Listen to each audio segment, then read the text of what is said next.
Picture your Apple in 2008. You've just launched the highly anticipated and moderately popular original iPhone with the revolutionary touchscreen interface, with all of the apps, with the Apple execution. It flipped the entire industry on its head with the conception of what a smartphone can be. But there are still a couple features missing, such as the lack of 3G, the lack of GPS. There are no third-party apps, despite having some weird implementation of Safari that allows you to bookmark things on the home screen that allows you to use apps, even though other phones have apps. Why don't you have apps? And most damningly, and what's stopping this from being a runaway success overnight, is the price. $500 fully subsidized. That's right. Even on a subsidized plan, this thing started at $500. So what do you do to make this popular? And I mean, 7 million units isn't bad, but that's not good enough for Apple, especially when they're riding on the coattails of the massively successful iPod. So what did Apple do to make this a runaway success? I just dropped it. Like Apple dropped the ball, kinda, in their next iPhone. We're gonna take a look. Welcome back to the Originals, a series where I take a look at the iOS devices on their original versions, and we're gonna take a deep dive, a deep look at what is the idea behind it, why decisions are made the way that they are. And today, we're gonna look at the iPhone 3G. Really, kind of a do-over in Apple's minds for the original iPhone. So, what does this do? Now, you might be thinking, well, okay, it's twice as fast, half the price. Now, it's only kind of true. Kind of true in the fact that the phone isn't actually twice as fast. In fact, this iPhone 3G has the same chipset as the original iPhone. So that's right. So they're using the same chipset. But they've added to it 3G. They've added to it GPS 3G, which is double the speed of the 2G only original iPhone. And they've really changed the construction. So while the original iPhone is made out of this aluminum, plastic, really nice materials, this iPhone 3G uses a cheaper plastic, which of course gives it a better cell reception as a bonus, but it's also a lot cheaper on the manufacturing costs. Combine that with the same chipset, they added 3G, makes this iPhone a lot cheaper to make, because it's the same phone but just for a second year, which contributes to a $199 price. Fully subsidized. You still have to pay $199 up front, but if you want, there you go, $199 instead of the $499 of the original iPhone.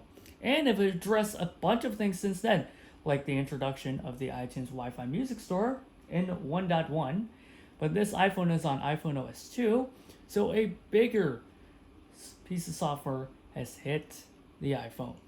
That's right, it's the App Store. So we talked about in the iPhone 2G video how it does not have any native apps. What you see is what you get.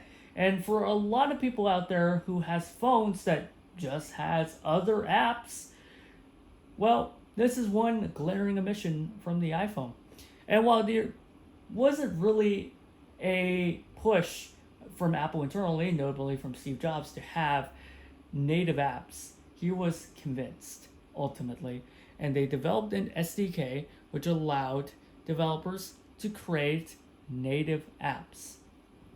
So that's what they did. They put up native apps onto the App Store, right? And then it's this brand new platform where you can just put up apps and you can download it instead of having to go through a carrier back then, which is something you actually have to do. Instead of having to go to a specialized store to get loaded up, or go to someone or use an SD card, micro SD card, and then you have to plug it in somewhere. You can just download it straight onto the device. So it's really a simple interface. So why it does not load, there you go. You have these 5 buttons along the bottom, right, that can load the App Store, right? So it's just a full store. In fact, it's kind of like the iTunes Store as well, right? Where you can just get them on your phone. So it's really the implementation of 3G. We're gonna see if we can get maps working for you. So let's type for a place. Let's see if we can get San Francisco to work here. Now, because it has 3G and GPS, you no longer have to tell the iPhone where are you. You can actually have the iPhone search for its own location, and it can ping off cell towers to get you a sense of where you're going. So it does have directions.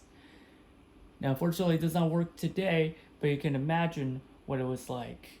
And because it's 3G speeds, even Safari got a boost as well. So just a tiny couple of touches as well to the iPhone, and it allowed them to really put this into a mass market situation. So a lot of quality of life things. 3G and GPS is included, apps are included, and this thing also launched in more countries. So a lot more countries, I think 60 countries got this compared to the handful that the original iPhone got, which really made this a big release. And of course, there was no point in having a big release if no one could afford them. Dropped it to $199, so twice as fast, 3G only, because they shipped it with the original iPhone chipset and the same camera. Basically, the specs are the same, but because they're shipping all of the same things, it allowed them to lower the price from $499 to $199. It's really started to become popular, and that's the iPhone 3G. It's really the do-over for the original iPhone, and it allowed it to go a little bit forward. But they're still missing a bunch of things. For example, this photo shooter is still only 2 megapixels. There is no video recording feature, as you can see, nothing of the sort. So while everyone gets apps, but there's still some things that are missing on the iPhone. And that will be addressed on the iPhone that is going to come out next year. So the next episode, we're going to take a look at the iPhone 3GS and really setting the iPhone up to be the ubiquitous everything device for everyone. So thanks for watching.